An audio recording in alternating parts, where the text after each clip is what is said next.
Wag nga agsapa, kada tayo amin apo. Good morning! Magandang araw po sa inyo. Ako po ang inyong lingkod nag-iisang walang iba, Tita Ara Cutter, the one and only ikit ng bayan. At ngayong araw po na ito sa Boses ng Palengke, ang public market para sa lahat program. Pag-uusapan po natin at makakapanayam, walang iba po kundi si Engineer Ted Tan. Ano ho ba ang ating pag-uusapan? Pag-uusapan po natin, ano ho ba ang ikagaganda at ikabubuti ng redevelopment sa palengke? Ito po ba ay magbibigay solusyon sa ating pong traffic o dili naman kaya parking at ganyan din sa air pollution dito sa ating lungsod? Kaya naman, batiin muna po natin siya ng magandang araw. Magandang araw, Sir Ted. Good morning. Good morning din sa ating kababayan dito sa Baguio. Opo. Engineer Ted Tan, tatanungin ka po namin, ikaw po ba ay sang-ayon sa redevelopment sa palengke ng Baguio City? Lahat naman siguro ay agree sa redevelopment.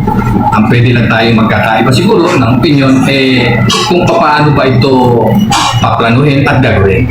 Dapat nasa tamang pagkaplano. As you said, ano ba impact dapat ito sa traffic? Dapat ma-address yung tungkol sa traffic and to other concern. Opo. So, nalaman ho namin mula po sa aming pakikipag-usap sa inyo kanina, no, na kayo ho ay grupo ng tinatawag po natin na traffic team dito po sa lungsod ng Baguio nung panahon po ni former Mayor Bautista. At ito po ay nagtuloy-tuloy sa panahon din po ng administrasyon ng ating former Mayor Dumogan. Kaya naman, tatanungin ho namin, yung mga panahon kasi na yun, wala tayong masyadong problema sa traffic, parking at air pollution dito sa ating lungsod. Samantala, nito pong panahon ng 2019, meron pong research na kung saan ay, na-identify na nila kung saan-saan po yung mga may amoy. Kumbaga, nakakatakot ng langhapin ng tao, ito pong air pollution na ito. Kaya naman, tatanungin kita bilang engineer at ikaw po ay grupo ng TTMC, sorry. Kayo po, sa inyong opinion, masusolusyonan kaya sa redevelopment ng palengke dahil sinasabi po nila na magdadagdaw po sila, magdadagdag ng parking dito po sa loob ng palengke kung ito po ay na-develop? If it is properly planned, makakatulong po ito on this area of CBD. Sa area ng CBD? So hindi lahat ng Baguio? No. Why? Kasi iba yung problema ng trapiko sa mga sa mga tourist destination natin. Tourist spot like yung sa Mines View, sa Burnham Park, sa Botanical, sa Ride Park. May sarili-sarili silang problema doon. So dito sa CBD, malaking tulong itong kung ma-design ng tama ang parking dito, like yung mga exit entry point, importante yan. Yung mga loading and unloading area sa ating kasada sa paligid ng market, ma-design ng tama, it will help. It will address maybe the air quality na sinasabi mo nga nangangamoy na at mataas ang pollution level natin dito sa city. So, ibig sabihin bilang isang engineer at miyembro po ng TTMC noon, dito lang pala sa CBD, City Business District, ang ma-address po ang problema sa traffic, parking at air pollution. Hindi po ito solusyon sa buong Baguio. No. Akala namin kapag meron na yung redevelopment ng palengke, kahit papano makakatulong po sa buong Baguio. Hindi po, dahil kung yung turista pupunta sa Mines View, alangan naman dito magpapark at maglalakad papunta sa Mines View. Exactly, medyo malayo-layo yun. Yes, you have to put the parking facility nearer to their point of destination. Like mall, any mall, they put their parking facilities beside the mall. Opo. Kung ilalagay nila yung sa malayo, sige yung magpaparada doon. So yun ang proper design, proper plan. That's what I'm talking, na dapat gawin ng tama sana. Kung ano man yung pagpaplano sa redevelopment ng ating public market. Bilang engineer, at ganyan din na kayo po yung miyembro ng TTMC noon. Engineer, pwede po bang i-share nyo sa amin kung ano yung sa tingin yung solusyon sa problema po natin talaga sa traffic, sa parking, at air pollution sa lungsod ng Baguio?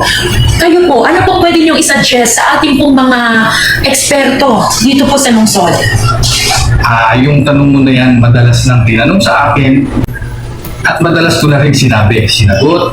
Unfortunately, like for example, itong parking needs natin, wala pa tayong nakikitang malinaw na aksyon. Number one natin problema talaga yung parking. Related yan sa traffic congestion. Yes po. Just imagine, if you can remember nung inoperate ang T-Plex nung sa Miro Daneta, na tinawag ng taga-media na nagkaroon ng Carmageddon ang Baguio. Alam mo kung gaano karaming sasakyan ng turista ang nabilang na umakyat sa Quezon Road? 25,000 cars. Wow. So just imagine, a fraction of it na lang, 5,000 cars. Pag hindi yan makaparada, anong gagawin yan? Nandiyan yan sa gitna ng kalsada, ikot ng ikot. Pupunuin niya, ikukonjust niya ang buong road network ng city. Gano'ng kahaba? Yung 5,000 cars na lang, multiply mo sa 6 meters, equivalent to 30 kilometers length. Hatiin mo na lang sa dalawa dahil 2 lanes. So, 15 kilometers length ang ikukonjust siya dahil iikot ng iikot yan. Kaya matagal ko na sinasabi, interrelated itong lack of parking sa ating traffic congestion. So ano nga nga, Rod? Ano kaya ang solusyon? Ang solusyon, lahat ako naniniwala, lahat ng problema may solusyon. Tama, oo. Like sa ating traffic congestion, sinasabi na natin, interrelated ng traffic congestion sa lack of parking, magawa tayo ng parking slots na marami. Matagal kong sinabi ito, mga 2011 pa, na at least 3,000 sana o more makapag-create na city. But up to now, words lang ang napapakinggan natin. It not translate into action. Wala pang na-identify na pagtatayuan, wala pang napatayo. Ako. Sir, napag-uusapan po, muling napag-uusapan, nung ako po'y nasa kolehiyo pa lamang, napag-uusapan na itong multi-level parking. Nag-graduate na ako, that is 13 years ago. Hanggang ngayon, wala pa rin po ang multi-level parking. Kung kayo po ang aking tatanungin, kayo po ba ay sang-ayon na magkaroon po tayo ng multi-level parking sa lungsod ng Baguio? 100% agree po tayo. Kanya sana yung ating mga leaders, may political will na gawin ito kasi matagal na itong issue. At meron yung mga kumukontra, ay huwag na nang yun, huwag sila maging balakit, no? Like, kung matatawa ka sasabihin ng iba, mga professional ba ito, sabihin nila, tawa na lang ako na pag may parking building, makaka-attract ng more cars. Alam mo, kalokohan yun. No? Ang tao, ang turista, pumupunta sa Baguio, hindi dahil sa parking. Nakakaya parking, pero punta, di ba? Tama. Ang tao, pumupunta sa mall, hindi dahil sa parking building nila, dahil gusto mong bumisita sa mall. No? So, walang turista magsasabi na pupunta sa Baguio dahil may parking building doon. Tama. So, Pupunta sila sa Baguio dahil gusto nilang makita ang Baguio. maganda ang weather ng Baguio. Yes. Dahil mura ang Yeah. pagkain sa Baguio. This parking building is a needed traffic facility. Kailangan yan, meron yan. Kita mo ang Singapore, Hong Kong, may mga parking building yan. Pangit ba ang Singapore? Pangit ba ang Hong Kong? Naging jungle city ba sila? May tumawag bang jungle city sila? Wala. Oo. If it is properly planned, properly designed, hindi magiging eyesore. Yes. Sir, ito kasi naisip ko lang pong itanong din sa inyo. Dahil bakit nabuwag yung grupong TTMC samantalang nakita naman natin kung paano po ito nakatulong sa management po ng traffic sa lungsod ng Baguio. Bakit wala na yung grupong yun ngayon? Nalulungkot nga tayo na hindi na inactivate yun ng present administration. For the last 11 years na member ako doon, nakatulong ito kasi this is the convergence of different office, not only the department heads of Baguio City Hall, but also DPWH, DOTR, LTO, police, member doon. Yes. So, yung mga problema that involve traffic and transportation, doon lahat pinag-uusapan. Ito yung committee na parang policy making body Yeah. for traffic and transportation. Oo. Makakalungkot. I hope it will be activate again by our present administration. Lalo na pati yung alay kalinisan, naalala mo yun, sir? Ah, yes. Pati yun, nawala na rin, ano? So, yun yung mga nakakalungkot po na mga grupo na talagang nakita mo kung gaano ka-effective yung kanilang ginagawa sa ating syudad. Ngayon, sir, tatanungin ulit kita. Ano sa tingin mo ang dapat po na gawin ng ating administrasyon para ito pong problemang ito masolusyonan na. Aside po sa sinabi po ng ating Traffic Management Office, na dapat daw itong mga eskwelahan ay i-open na nila ang kanilang mga parking space. Ganyan din ang mga barabarangay. Sa tingin mo, ito po ba ay effective or kulang pa? Hindi sustainable yung ganung solusyon. Pwede yan temporary solution, pwede natin tawagin. But hindi pang permanente. Ayun, long term. Ang long-term solution and sustainable solution is pag-identify ng area na makapagpatayo tayo ng mga parking. That's the only way. Kailangan strategic location yan. Yes. Or else, we'll be the victim. Palagi pag andyan ng mga turista, lagi tayo sa loob na lang ng bahay. Opo. Ayaw natin malis. You've been with the TTMC for so long, 11 years, sabi mo, sir, Yes. no? Ang dami mo ng contribution patungkol po sa traffic, parking, at air pollution sa lungsod ng Baguio. 5 years from now, nakikinita mo po ba, sir, kung ano po ang sitwasyon ng Baguio? Before sabihin ko sa iyo kung walang aksyon mangyari, I will know. Let me recollect yung TTMC para lang alam natin na importante ito. Alam niyo ba, because of TTMC, nakapag-implement tayo ng various traffic scheme. Yeah, Which I remember thought that. and design na na-address natin yung problema sa City Hall Loop, Session Rotonda, and other, marami pa. Bukokan, Junction, and ganyan, etc.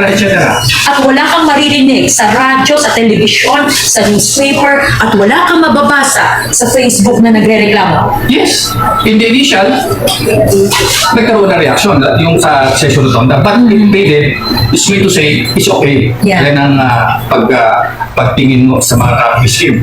Aside from that, yung mga widening na ginawa ng DPWH, para alam nila, nag-umpisa yan, suggestion na yan sa TTMC. Dahil member din sila doon. Kinulit natin sila para gumawa sila ng proyekto ng widening sa ating national road.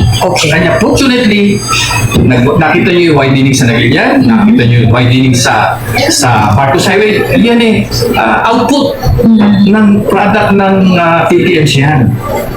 Yung yung anti-road obstruction, panong ni Ato Dumugan, sa amin din nagsimula yan sa TTMC din. Kaya napaka-importante ng umitim. Ngayon, kung wala tayong aksyon o walang aksyon ng leadership ng Baguio, walang solidong aksyon, hindi yung boses lang, pronouncement lang, walang mangyayari doon. Marami na ako Parang, narinig. kumbaga, puro salita, wala naman sa gawa. If that not be put into action at walang aksyon, ay kawawa ang Baguio after 5 years. Dahil mas dadami pa yung turista na pupunta sa Baguio. Hindi natin sila pwedeng pigilan. Hindi pwedeng natin sabihin mag-commute na lang kayo, mag-bus kayo. No. Yes. We cannot prohibit them from bringing their cars. Kultura na ng Pilipino yan, para kailangan sa kanila ang sasakyan. True. So what happened to Baguio kung maulit na naman, kung yung 25,000 cars na pupunta everyday sa Baguio? We become a dying city. That's the effect of urban decay. Yes. This will Alis na just tayo be... sa Baguio. Oo, no? Yung urban decay, hindi naman yan ibig sabihin na maraming building construction. Ibig sabihin, hindi na habitable Yes. ang Baguio. Kumbaga, this is only a center of business at hindi na siya pwedeng tirhan pa. At ikaw, hindi ka natitira dahil nga pupunta ka sa isang lugar, abuti ka na isang oras, uwi ka sa bahay, nagka-ulcer ka na, hindi ka pa nakaka-uwi, bago pa magluto. So, yun nga dapat pagtuunan ng city, itong trapiko, yung nangyayaring maging congestion dahil everybody affects it. Yes, sir. Sir, one more thing. Napag-uusapan po sa kasalukuyan sa PPP Code, Public-Private Partnership, na makikipartner po ang lungsod ng Baguio sa isang pribadong entitiya na ang isa pong proyekto, major project, na kanila pong pinopropose ay ito pong tinatawag natin na Smart Mobility. Can you give us a knowledge about this? And what do you think is the impact in the city of Baguio? I heard about it and I'm present during my term before sa city. Nakipag-engage na ako sa kanila. And I know some of their proposals. But to tell you frankly, all of these are not applicable to us. Why? Kawawa ang Bakit kawawa? Papayag ba tayo na isang kumpanya ang magpe-penalty sa ating traffic violation? May LTO tayo at No. saka may BCPO tayo. Yeah. Yung kanilang proposal as a private company, they will be the one to enforce yung contactless application. Meaning, Magkakapit sila ng mga CCTV, okay, and then pag nakita nilang lumagpas ka sa pavement marking, nag-violation ka, the-record yung plate number mo. di ba okay yun, sir? But the thing is, tama ba yung mga pavement marking, mga traffic facility natin dyan, na pagbabasihan ng enforcement? I hate to say this, na karamihan dyan wala sa ayos at wala pang pavement marking. Yung traffic lights natin, sira-sira nga. Hanggang ngayon, wala pang naayos. At may mapa daw tayo, sir, na kung saan, kung ako po ay dumaan sa parting ito na Congestion distrito, congestion, Ang tawag doon, congestion charge. paano yun, sir? Paliwanag ko sa iyo ito, copycat ito sa abroad. Okay. Gustong campaign ng ating Kung naalala nyo yung MMDA noon, gustong i-implement ito sa EDSA. Sa abroad, this become viable and feasible. Dahil if you want to discourage them to traverse in a certain road section, Opo. they will enforce yung tinatawag nga na congestion charge. Okay. Para doon sa parallel road niya, doon sila pumunta. Opo. Ayaw mo ma-congest yung part ng road ba nito o yung road nito, dito sila pumunta. But there are parallel road to that congestion charge identified. Okay. In Baguio, wala kang masasabi dito na pwede mong paglipatan ng pagdaanan. Opo. So you cannot implement that again Masikip, sa Baguio. Diba? masikip Papayag ka ang ba road pag- ng Baguio. Papayag ka ba pag tumakas sa Yandok Street, may congestion charge ka? Yes. Papayag ka ba na sa General Luna pag dumaan ka, may congestion charge? Alam ka naman pag-iikutan iba. Hindi lang kanya- yun. Parang ang mahal na nga po ng gas, tapos may congestion na, Yes. ano tag doon ulit? Congestion charge. Congestion charge. Charge ulit. Parang, ayaw na ata magsasakyan. Kabawa. At hindi siya applicable. Hindi po And- talaga applicable kasi hindi po maluwag ang daan ng Yes. lungsod ng Baguio. Alam po natin yan, mas marami po tayong barangay road kaysa sa national road. Kaya nga po tayo nag-road widening. Do you think the road widening is effective as well? Kung properly managed ang road widen like in Cagayan, nasa nakita ko ngayon, hindi nga naman-manage, hindi wala nga pavement marking na maayos, naging ineffective. Sayang yung pagkaka-road widening. Sabi Dapat nila, itaman geometric and Sabi nila nagiging parking daw. Some Yung of them- road widening. yes, some of the section, gano'n na nga mangyayari. Napansin mo din? Kaya dapat yun, after na road widen, dapat may bigyan ng plano ng gobyerno yan, ng city. Kung ano yung gagawin doon sa road widening. Para like yung sa kanto ng Ferguson. Para naging yan. Tingnan mo, hindi ko, nakikita ko hindi maganda yung pagkaka-manage after widening. Marami pa iba. Opo. Sir, kayo po, kasi meron pong usap-usapan ang mga negosyante sa lungsod ng Baguio na meron pong mga parking space sa kanila pong mga buildings. Parang napag-uusapan po na itaas na ang parking fee sa kanila. Sa tingin nyo, napapanahon po ba? They have the liberty to do that eh. Yes po, kasi babalik na po kasi tayo doon. Kasi ang sabi nga po nila, kapag po nag-park, ito pong mga turista, ito pong mga may-ari ng stalls dyan, ito pong mga mamamalengke na constituents ng lungsod ng Baguio at ating mga kalapit na munisipyo, the Blist, magbabayad nga raw po sila ng parking dyan.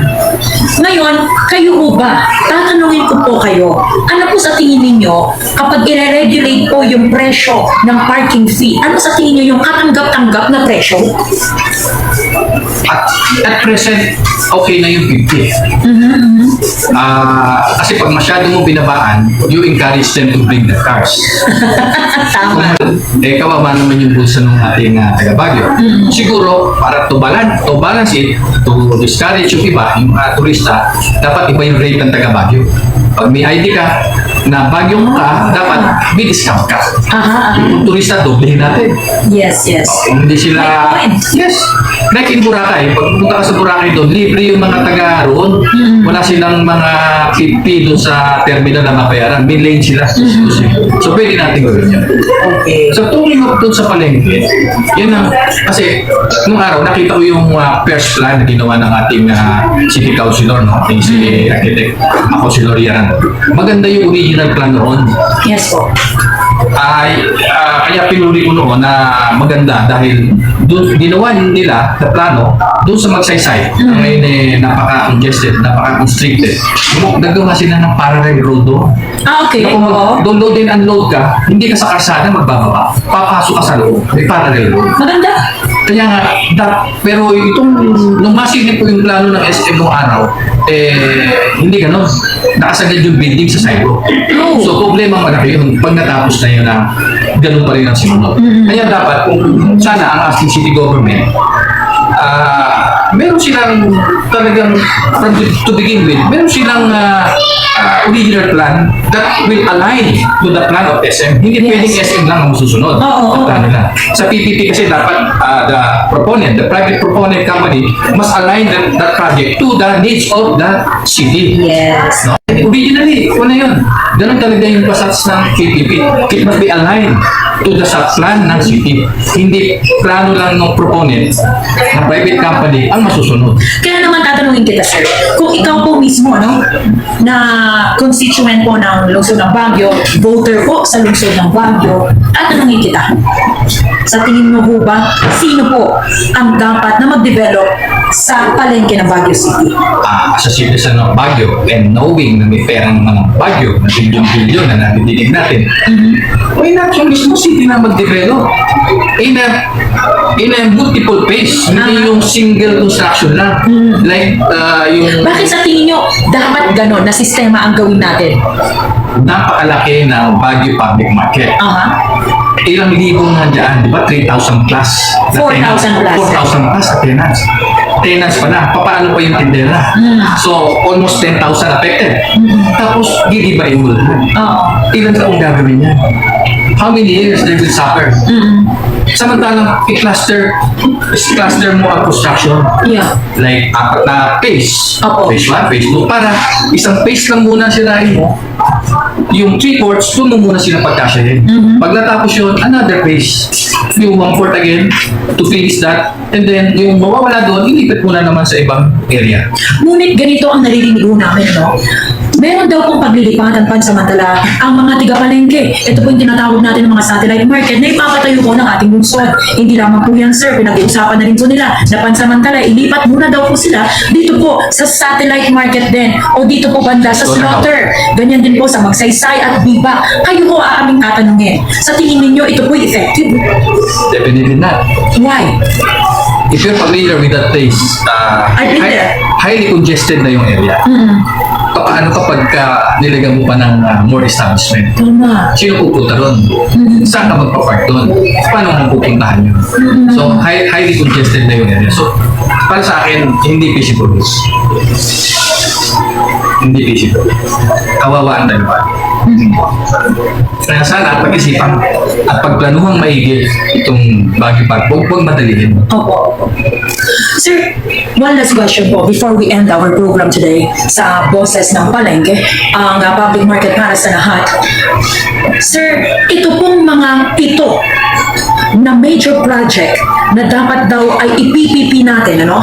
Public-private partnership. Alin sa tingin ninyo, doon po sa 7 ang dapat talaga na pagtuunan ng pansin?